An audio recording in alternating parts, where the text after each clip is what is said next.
যে কোনো সময় তার বাড়িতে হানা দিতে পারে ইডি। চা বিস্কুট নিয়ে অপেক্ষা করবেন রাহুল গান্ধী। ইডির নেক নজরে রয়েছেন তিনি। কেন্দ্রীয় তদন্তকারী সংস্থা এখন শুধুমাত্র কোনো একটা ফিকির খুঁজছে তার বিরুদ্ধে অভিযান চালানোর জন্য। লোকসভায় তার চক্রব্যূহ মন্তব্যের পর এমনটাই পরিকল্পনা করা হচ্ছে বলে সামাজিক যোগাযোগ মাধ্যমে চাঞ্চল্যকর দাবি করেছেন বিরোধী দলনেতা রাহুল গান্ধী। এক্স হ্যান্ডেলে লিখেছেন, আমার বিরুদ্ধে অভিযান চালাতে ছক কষছে ইডি। অভিযানের জন্য অধীর আগ্রহে অপেক্ষা করছি। ইডির ভিতরেই লোকেরা এই খবর দিয়েছে। আমার তরফ থেকে ওদের জন্য চা বিস্কুট থাকবে।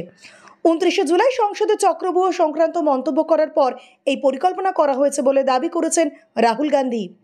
উল্লেখ্য, 29শে জুলাই সংসদের অধিবেশনে রাহুলের বক্তব্যে উঠে আসে মহাভারত কুরুক্ষেত্র যুদ্ধ এবং চক্রব্যূহের প্রসঙ্গ।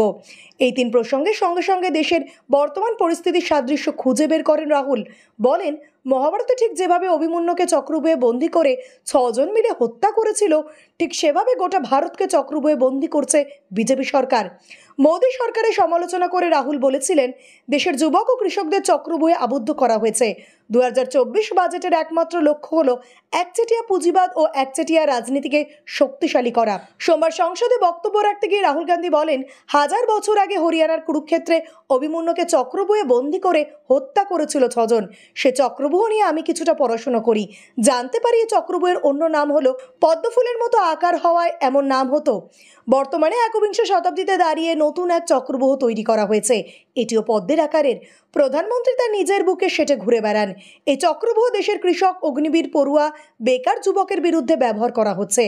আজও এই চক্রব্যূহে দ্রোণাচার্য, কর্ণ, কৃতবর্মা, শকুনি, কৃপাচার্য ও অশ্বত্থমার মতো 6 জন রয়েছে। বর্তমানে এই চরিত্রগুলি হলো নরেন্দ্র মোদী, অমিত শাহ, মোহন ভাগবত, অজিত ডোভাল, আম্বানি, আদানি।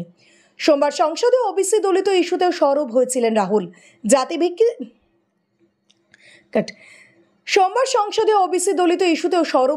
রাহুল। জাতিভিত্তিক জনগণনার দাবিতেও সরব হয়েছিলেন তিনি।